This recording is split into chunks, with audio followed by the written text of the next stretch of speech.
YouTube, we are live with Everything Pro Wrestling, Episode 8. I am your host, ConradKushman, and Everything Pro Wrestling is a show by the fans for the fans. And tonight, I'm running solo, so I am hosting the show, and I've got it all. So you're going to hear all my opinions. We got a good lineup for you tonight. First thing we're going to talk about is Monday Night Raw from last night. Monday Night Raw's viewership has went down. And this show basically explains a lot of what happened in the viewership. Let's go here. First thing that happened is Raw opens up with a promo, as usual, with Triple H and Dean Ambrose. Basically, they come out and they set up a possible title match for them in the future. The title match included Dean Ambrose coming out saying he wanted a shot, and Lesnar did take some shots at him last week and everything, and Triple H basically said, "Oh, I'll think about it. I'll let you know later on," and books him in a match with Alberto Del Rio, which frustrates me to no end as to why Alberto Del Rio is main eventing with Dean Ambrose. I kind of thought it was going to be bad, but I was hoping for the best. The next match we get into is Becky Lynch versus Sasha Banks, which I thought was a excellent match. But my issue with the match was it was very similar to a previous week's NXT match with Samoa Joe and Sami Zayn. Basically, this match ends up in a draw. It started off, there were a couple parts where they looked like they were off with each other, not being able to have that chemistry kind of like she did with others, like with her and Bayley, but they did their best for the match and did what they had to do. And basically, this match was missing something, but the draw was a good thing. It kept your hopes alive that maybe there will be a triple threat match, which is what I would like to see at WrestleMania between the three ladies. But we'll see what they do. The rematch is gonna be talked about later on. Bray Wyatt cuts a promo about his mind is key to saving the world, basically. We get on this Wyatt rant real quick.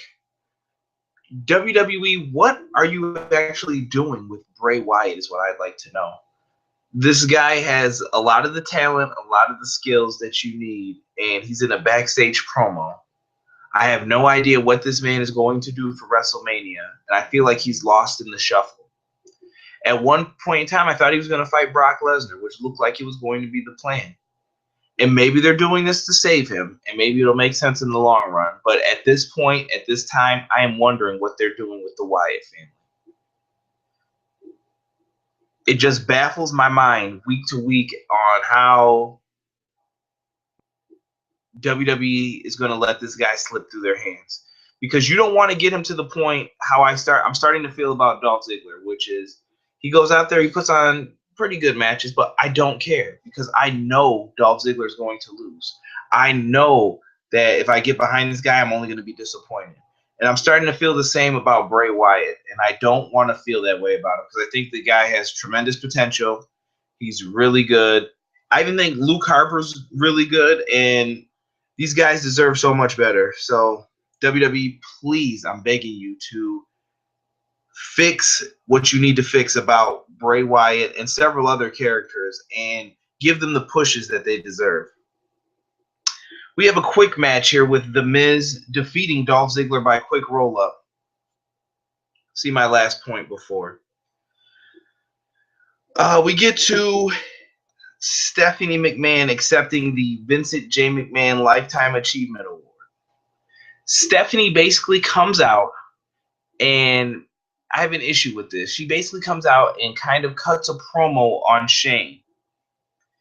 Basically taking all the digs that Shane gave out back and giving them back to him. She did notice that Shane made reference to his three sons when he was talking to Vince last week. Pretty cool to do something like that. And Stephanie was taking the shots back and saying she has three daughters and that it'll be the three daughters versus the three sons duking it out for who has control over the company. I did not like it. I don't know. to me, my problem is Stephanie comes out and sometimes she slaps the guys around and she does stuff and no one can retaliate. Similar to when there was that feud with the Shield and the Rhodes family. And Dusty Rhodes came out and Dusty let her have it for once. And I was very excited to see that. Why couldn't we see more of things? Why couldn't we see more things like that? Basically, Stephanie never gets her comeuppance ever in any situation. And with this specific promo with Shane McMahon and her going off on a tangent, what's Shane going to do for revenge against Stephanie? I mean, take the company from her? Okay. I mean, I just didn't like it. And I think Stephanie gets away with a lot of that stuff too often. And they could do a lot more to fix it. I don't know.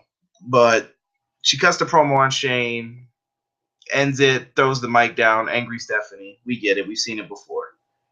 Rusev and Sheamus defeat Kalisto and Sin Cara. Number one question, which was chanted throughout the match, where's Lana? Why is she not coming out with Rusev?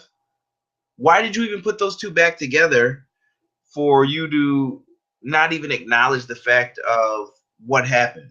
This is the stuff that boggles my mind as far as a creative standpoint. And I don't know if it's Vince, the creative team members. I know that I shouldn't talk about people's story or how they're trying to write it. And maybe it's something in the long term, but this makes no sense. No sense at all. Like, I don't get it. I don't get what they're doing. Also, Kalisto, is he the U.S. champ or the U.S. chump? This guy has lost every week in his tag matches. So either Sin Cara is bringing him down from a storyline standpoint, or you have to find a way to bring Sin Cara back up to make them a decent team again. And I don't know what they're trying to do with this, or maybe they're trying to allude to a feud, which is the only logical route I hope they're going in. But it just makes you wonder. So I wasn't really a big fan of that match. Rusev and Sheamus get the win. Oh, we got a squash match here. Ryback defeats Adam Rose. I still don't understand if Ryback's a heel or a face. That part I'm confused about. Maybe they're still trying to decide themselves, so I'm not going to criticize too much, but I'm just curious to know what is Ryback supposed to be and what are we supposed to believe he is. And we also have Adam Rose getting destroyed. And in a way, I like this match because it did help put Ryback over to a degree, and he took a more serious approach to the match. And I was like, whoa, that guy's laying in some serious hits on Adam Rose there, and they look like a couple potatoes, some of them. So it wasn't too bad. I thought that Ryback looked strong in the match here, and he did his job. No complaints really. Now, the next match was good match. More than likely, I'd say my match of the night. It was AJ Styles and Jericho. Their tag name is Y2AJ, and they defeat Kofi and Big E. Great match here. They win with Jericho putting Kofi in the Walls of Jericho. The Walls of Jericho was put on Kofi from a block of Trouble in Paradise. I really like that a lot. I definitely see this team. I see where this is going, basically, with AJ and Jericho, just from being a longtime wrestling fan. And it was confirmed later on in the night that next week there is a tag title match with AJ Styles and Jericho versus the New Day. And I'm going to predict it now. I think Chris Jericho will turn on AJ Styles. And it's happened far too many times. He's come in, make the save for him. He got a black eye because of him from taking the Trouble in Paradise for AJ. So I see it. I think Jericho's going to basically – he's going to turn on him. I don't know if it's going to be during the match. At the end, there's a bunch of different ways they could go with this. But I definitely see this going to a WrestleMania match now. I'm getting worried about what they're doing with the card a little bit here, but I can see AJ and Jericho are going to have some involvement in the match. And I think it's going to be a great match. They've had enough time to get to know each other, and I think they know exactly what they're doing and what they have to bring for WrestleMania. Next match, Vince McMahon and Undertaker segment.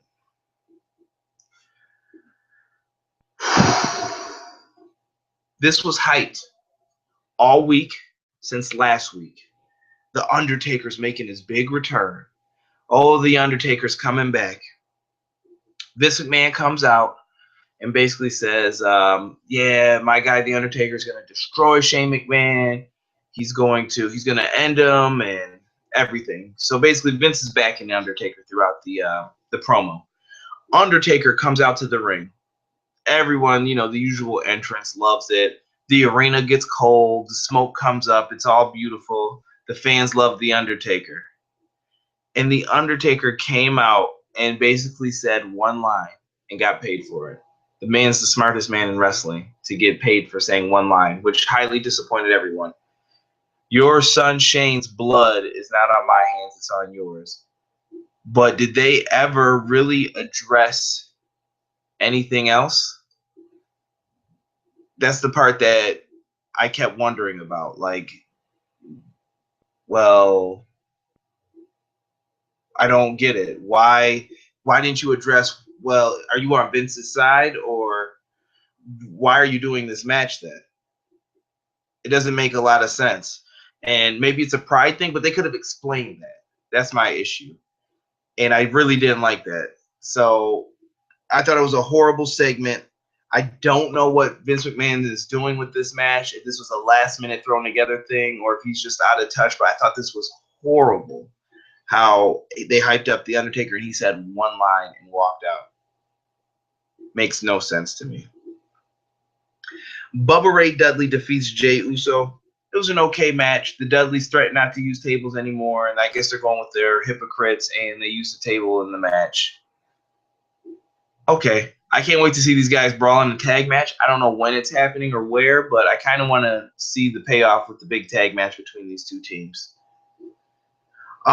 We get a segment here with R-Truth, and he basically shoots down Goldust from what he wanted to speak about.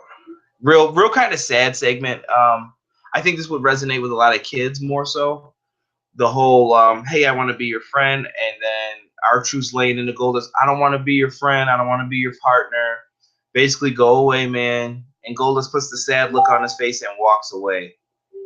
And I think that is what really tore things up for everybody who was watching. I mean, it was a heart-wrenching moment for it, and you just felt bad for Goldust a little bit, and R-Truth even shows like, oh man, maybe I shouldn't have said that. And it was a good segment, I thought. It was all right. It got its point across. Next, another mind-boggling match. Big Show is going to take on Kevin Owens. And we saw, I believe it was on SmackDown, if I'm not mistaken, Kevin Owens defeated Big Show by countout. Great, cool, fine. Then this week, we're getting the same match again. Our problem, why are we watching SmackDown and Raw? We're getting the same matches. And this week, Big Show wins by countout on Kevin Owens. And right now, the way this is going, I hope this is not a WrestleMania match, because I don't think this is going to do any justice for Kevin Owens, really. I don't see the point in having Big Show out there. I think you would be more beneficial to have someone like a Sami Zayn, an AJ Styles, a Chris Jericho in there with Kevin Owens. But just my opinion, WWE. I don't know. I'm just not really feeling what they're doing. What else do we have here going on? Okay, so then we get Charlotte is backstage. She runs into Becky Lynch and Sasha Banks after their match. This is hours into the show. Hour and a half in. Charlotte sees them with Ric Flair, and, they're just giggling, laughing, pointing fun at him, and basically says, yeah, neither of you got the job done, so it's been decided on SmackDown that you guys are going to have a rematch to see whoever wins will face me at WrestleMania for the Divas title. Okay, I don't know if they're going to have another draw or what they're going to do, but we'll see. Hopefully the match on SmackDown gets a little bit more time, gets to deliver. So I'm all good with that. Main event. Dean Ambrose defeats Alberto Del Rio by disqualification. I don't really remember a whole lot about this match because I wasn't too interested in the show. First, I want to address something with Alberto Del Rio. I don't think Alberto Del Rio is like the worst of the worst wrestlers. I just think he's stagnant right now and he needs something for his character. What I do miss about his character was something I tweeted about. Follow me on Twitter at ConradKushman. I miss Ricardo Rodriguez being with him. And I think that was a huge part of his act. Kind of like the $1 Million Man and Virgil. That's what I compare this to. And Ricardo Rodriguez was just as important, if not more, to Alberto Del Rio's character than anything else. So why are we still dealing with not having Ricardo back in?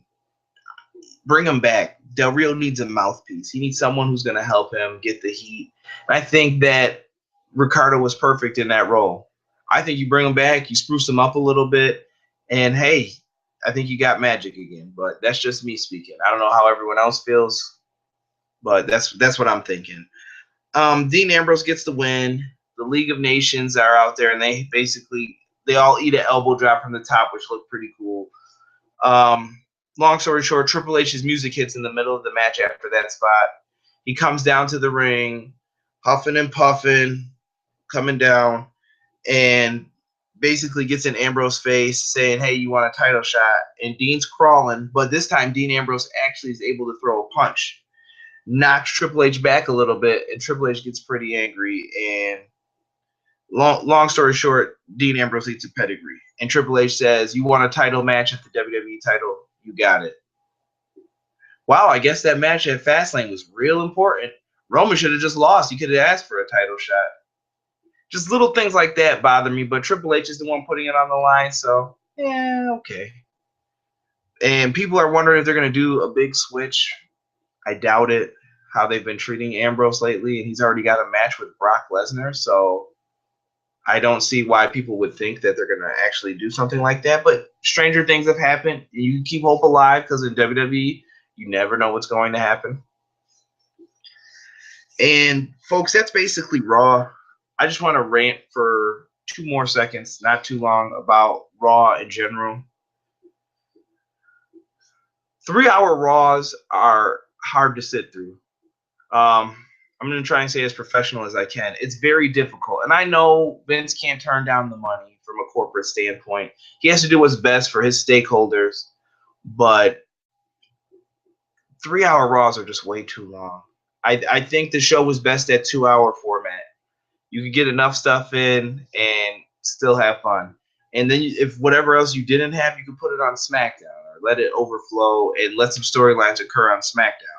That's the stuff people want. That's what people miss. And I think it's just that simple. There's no, well, how do you do it? And even if you made the first hour of Raw a pre-show where people talked or you interview the superstars who aren't on the show this week, cool. Not a problem. But I just don't, I'm not a fan of the 3-hour Raw. So I hope WWE changes that. And I hope you guys agree with that. All right, guys. WrestleMania 32 thoughts. This is just talking about the matches right now that we see. And there's still only, I would say there's only 4 right now to talk about. We've got Roman Reigns versus Triple H. And right now, Roman Reigns is out with the nose injury. And I don't know if they're doing it to protect him from the A cities that are going to definitely give Roman some problems. But Roman Reigns versus Triple H right now, I think is going to have to be the main event match because it's for the title. If you want that big moment, does Roman win the belt back? I don't know. I don't know how they're going to go about it. But the match right now, the build is, it's okay. Hopefully Roman comes back soon and we can get things in full gear. Shane McMahon versus The Undertaker, Hell in a Cell. This one is like the yin and the yang right now for WrestleMania. I love the match because it has a bigger change on WWE on the line, which I don't know if it's really going to change the bigger picture. I would love for it to, but I don't know if it will. and we have an issue with the match as far as logic and storyline goes, is Shane going to have someone else represent him? There's still time. Shane's on Raw next week, so I'm kind of hyped to see what he does. I like it better when everyone who is a major player in WrestleMania is there for those weeks, and I think they should be. I mean, you got to build your match, and you want to make as much money coming for WrestleMania that you can. I mean, so I expect to see Shane and Undertaker go face to face eventually. Something happens.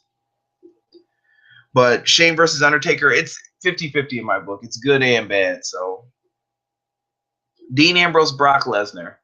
I like the fact that it's no DQ, but I don't have any faith in how they booked Dean Ambrose. I don't know if they're going to do anything with him or not. Is he going to be the one to beat Brock Lesnar, the man who ended Undertaker's streak? I highly doubt it, but I think you can put him over in this match without actually putting him over. And the Andre the Giant Memorial Battle Royal, I'm still going to stand by what I've said with previous guests on the show. I stand by the fact that I still think Mark Henry should win the Andre the Giant Memorial Battle Royal as just a kudos to him for all his hard work, everything he did. Because I remember when Mark Henry first came in, I thought he was awful. I was like, why did WWE even pick this guy up? And he got better. He was in the Nation, and I was like, okay, that's pretty cool.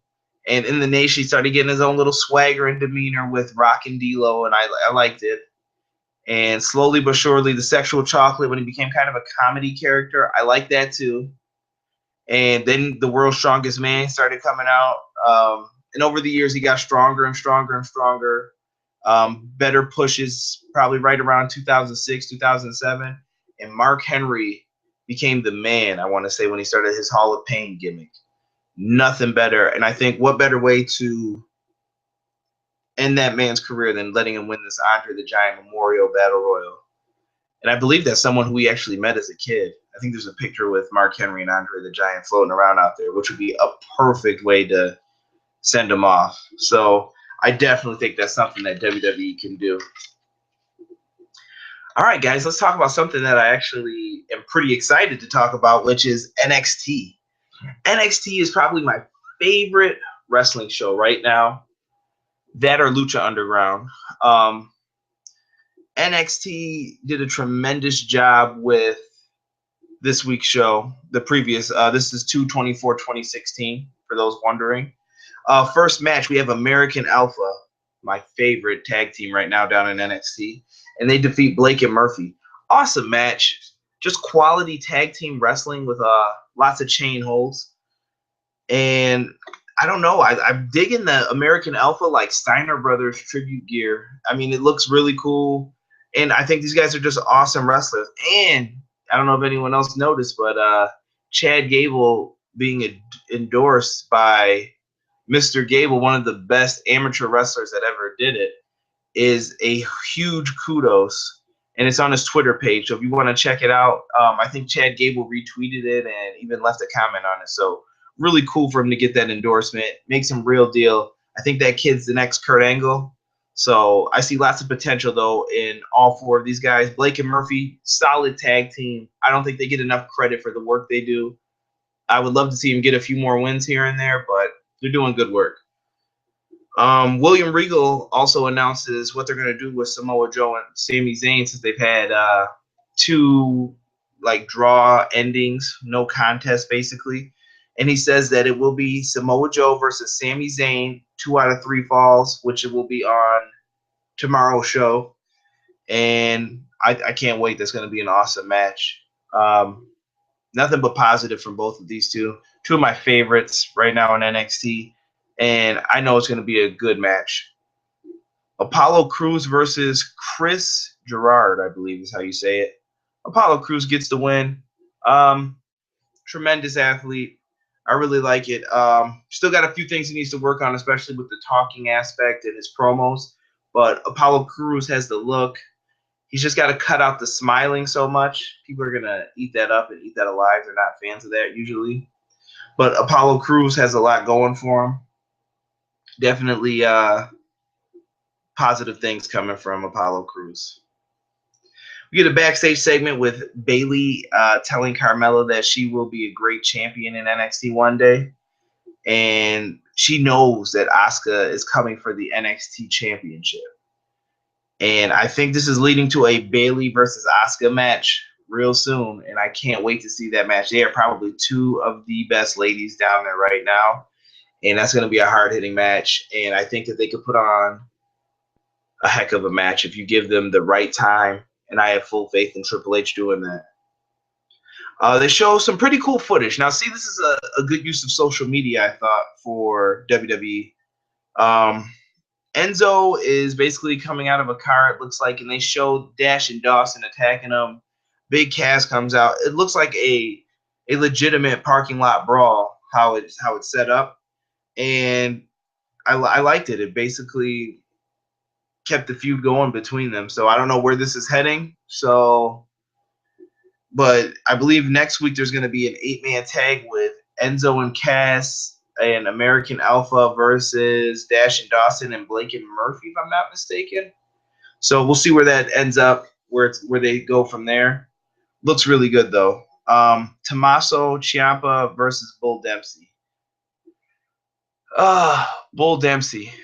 Great performer. I'm really sad that he got released. I thought he was a good guy. Had a different look to him. Just being a big guy sometimes gives you that presence. He wasn't the most muscular guy, but by no means was he not athletic. I mean, the guy is good in the ring. So Bull Dempsey did his thing in this match. He loses to Tommaso Ciampa. He puts him in like a version of the Rings of Saturn, and Bull loses here. And in our main event, we get Eva Marie and Nia Jax versus Bayley and Carmella. Eva Marie and Nia Jax pick up the win. The main thing I took away from this match was I love all four of these characters. All four of these women did a great job with who they're supposed to be. Eva Marie controlling the big monster, always holding it down, knowing exactly where to be at the right moment. She gets the appropriate reaction she's supposed to get. Nia Jax is a sight to behold. She's definitely a strong woman. Don't let the beauty confuse you. And Nia Jax does not play around. She does the work. Eva Marie gets the glory, basically. It's kind of one of those bodyguard situations. And Bayley, just lovable. Not too bad to look at. Same with all of these women. Bayley always gives her best in-ring work, and her team with Carmella, probably really fun. I think Carmella's improved a lot. Probably the most improved female, I will say, in NXT, in my opinion. I'll grab a drink of water here.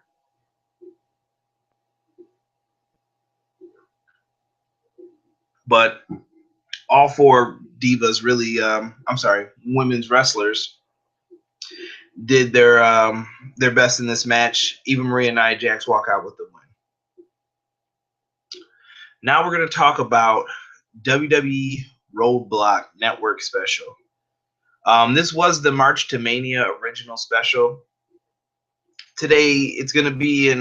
Today was announced that it's going to be from Toronto, Canada, March 12th, 8 Eastern time on the WWE Network.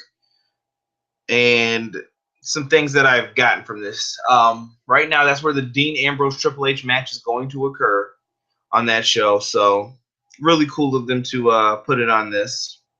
We'll see if they want to do something on here that would shock the people. My main thing is I had a couple notes for them.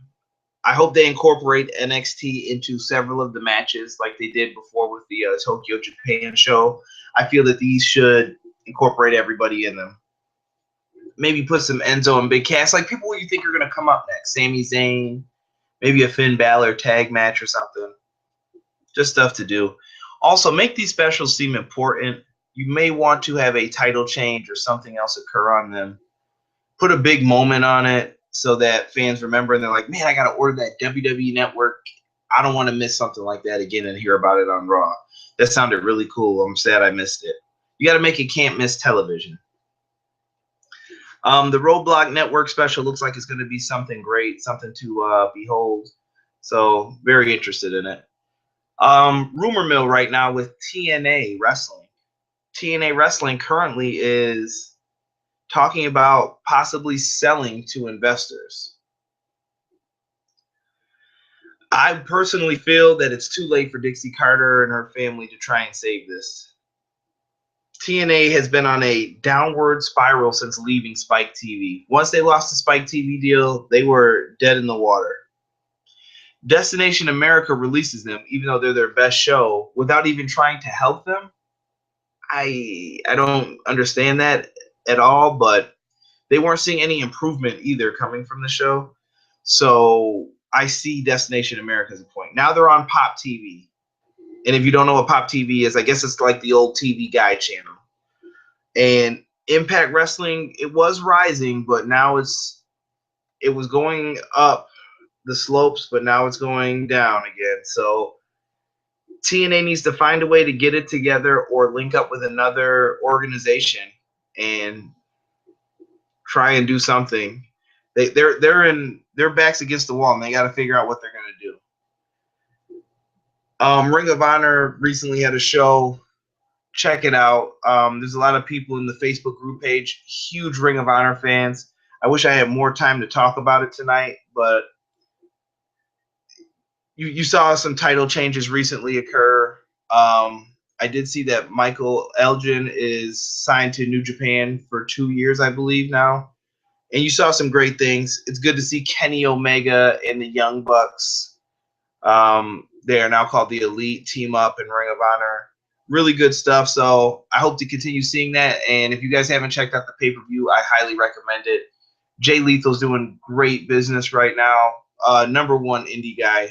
I would love to see him in WWE eventually. He's doing great work. And the Briscoes, always love those guys. Quality work. And I'm a big Moose fan. A lot of people are always they might hate on me for that, but I like Moose. Moose is a good guy.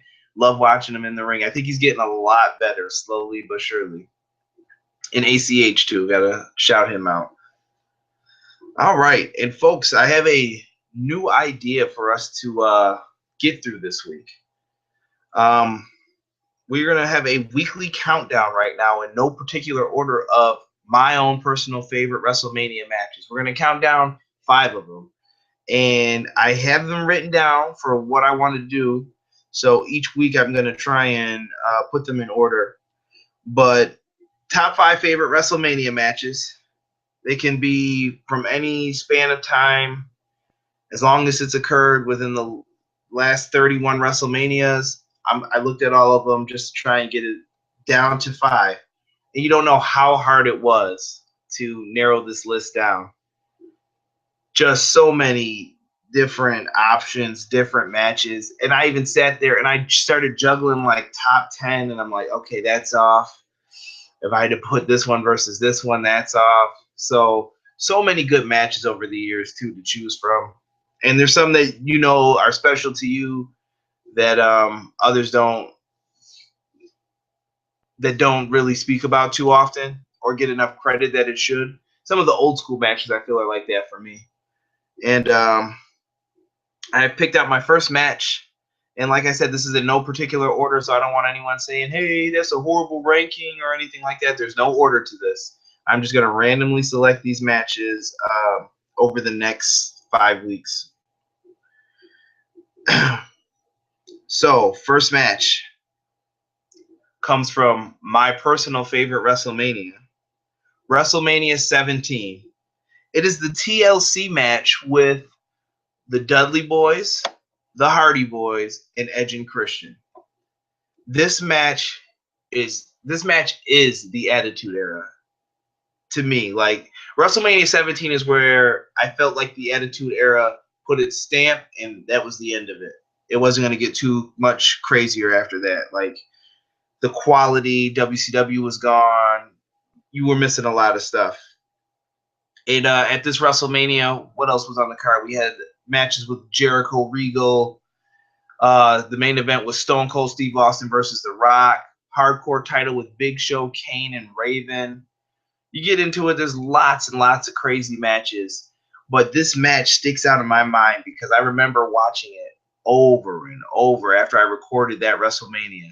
Just because I was like, man, that match was crazy. That whole pay-per-view was crazy. I couldn't wait for Raw that night. I was going nuts. Like, oh man, what's going to happen with WCW? Things were great. And a lot of people complained about the Stone Cold Steve Austin heel turn, but when it initially happened, your jaw dropped and you were like, I can't believe this happened. What are they going to do? In the long run, it was a bad move. But at that moment, great. But this TLC match is what exactly we want to speak of. When I think of this match, I had to put one word down as to what I thought of this match overall, and I had the word train wreck. And I meant that in a good way, not like Raw train wreck, how it is now. This train wreck was, there's people, there's bodies everywhere.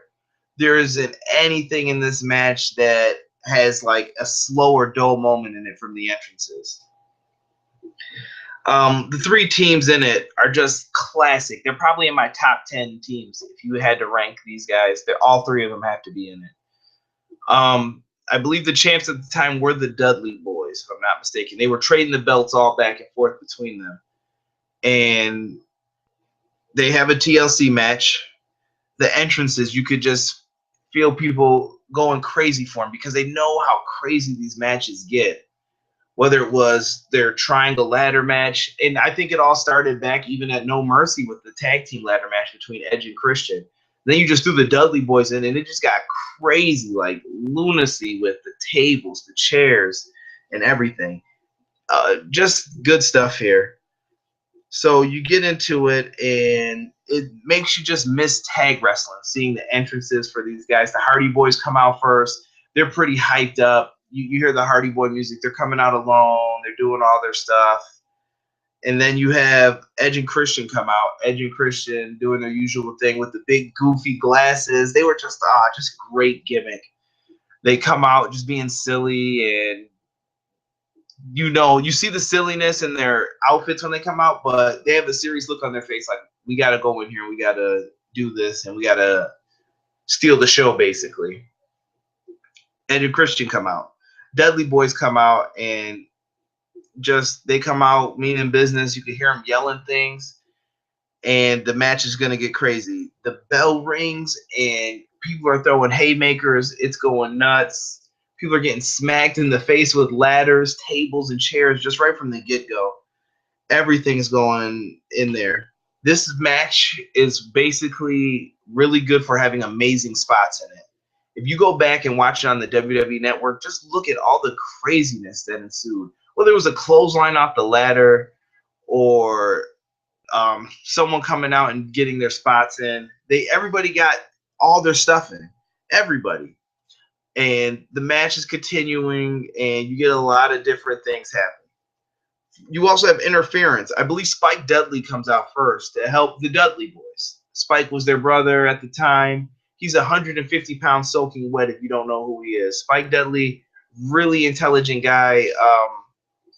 And Spike comes out and basically gives a Dudley dog through the table and takes himself out early as soon as he comes out to help the Dudleys to stop someone from winning. Next person comes out. It's Rhino. Rhino is friends with Edge and Christian. They had some stuff going back to their indie days, traveling together. They explained it previously. And Rhino's out there, and Rhino is goring people through tables. He's knocking people down. Stuff's going crazy. And the Hardy Boys, at the time, Matt Hardy's girlfriend, Lita, is coming out, and she's doing her own thing even. Lita basically comes out, Hurricanrana's Rhino into a ladder when Edge is trying to get the belt. Edge gets knocked on and hung up on the ropes. And Lita takes her shirt off, and everyone cheers. And the Dudley Boys are waiting right there for her and hit her with a 3D. It just makes you just love wrestling at that moment. You get hyped for it. And everyone's getting their stuff, and the Dudleys are getting 3Ds. Jeff Hardy gets to do an outside swanton bomb, flips over on Rhino and I believe Spike Dudley, if I'm not mistaken. And he takes them out. You got just craziness going everywhere. You got Edge and Christian smashing people with chairs. I remember they threw a chair to Bubba Ray, and they do a pretty cool camera cut to Christian smashing Bubba in the face while he's holding the chair. Amazing stuff right here. Everyone's getting their spots in. And probably the biggest spot of the night. There's two spots that I love in this match. The first one is the one that everybody knows. It's stuck in everyone's head for just it's something you if you could freeze WrestleMania and put it into a moment, it's one of these pictures that you would want to see. Kind of like Rock shaking Hogan's hand. This one is where Jeff Hardy ends up going for the titles, and his feet are underneath the ladder. Before this, there was a spot where it looked like he had messed up. The ladders are all set up, and he's jumping across from ladder to ladder. And the last one, he kind of slips, and he falls off, but catches himself. He's like, well, screw it, I'm going up anyway. He goes up. Bubba Ray gets in the ring, grabs the ladder. Jeff's feet are still hooked inside the ladder, and he's swinging. This guy's pretty high up, so you're like, oh, what are they about to do? And even as a kid watching it, I would have never thought to see something like this. So Bubba pulls them all the way back to the far corner. In the other corner, a ladder is set up, and Edge is climbing up that ladder at almost the top. Jeff's legs end up swinging forward. While he's swinging forward, Edge comes off the ladder and spears Jeff Hardy down to the ground. Watching that spot is a great moment, and watching them fall, I know that took years off Edge's knees and Jeff Hardy's career because, man, that spot looked like it hurt. I don't even know how they both landed like that, and it was perfect. But, just makes you love that match. And that would be the perfect freeze frame moment of Jeff and him hitting each other just like that. It's perfect. Sold the match. Jeff's done afterwards, too, for that. There's no I'm kicking out of that stuff and all that. No. Once you get hit with something huge like that, you're done. You're finished, and you know you're finished. Edge is down struggling. You wind up getting Matt Hardy and Bubba Ray Dudley climbing up, going at it, fighting for the tag titles, and they're punching each other. Someone comes in and basically pushes over the ladder, which I believe is Christian, if I'm not mistaken. And there are 4 tables that were stacked up on the outside throughout the match. These guys go through 4 tables, and the tables basically explode from their weight. And it's in shambles. Those guys look like they're never getting up or wrestling again. They hit the ground. You're like, oh, man, what's going to happen? And you only see 2 people on the ladder. You got Devon Dudley, who's trying to climb up one side, and Edge is holding him, and Christian's struggling to get up, but Rhino gets up from his spot outside with Jeff Hardy, puts Christian on the shoulders. They rise up. They pull the tag team titles down, and Edge and Christian remain your tag team champions. I really, really enjoyed that match. Nothing but good stuff from that. And I want to know, guys, what is one of your favorite WrestleMania matches in the comments below? There's so many good ones to choose from that I'd like to hear what other people think, what their favorite WrestleMania matches are. It could be from any era, like I said. It doesn't matter what time frame. And I just want to hear one, because next week I'm going to have another one for you guys, which will be a really good one.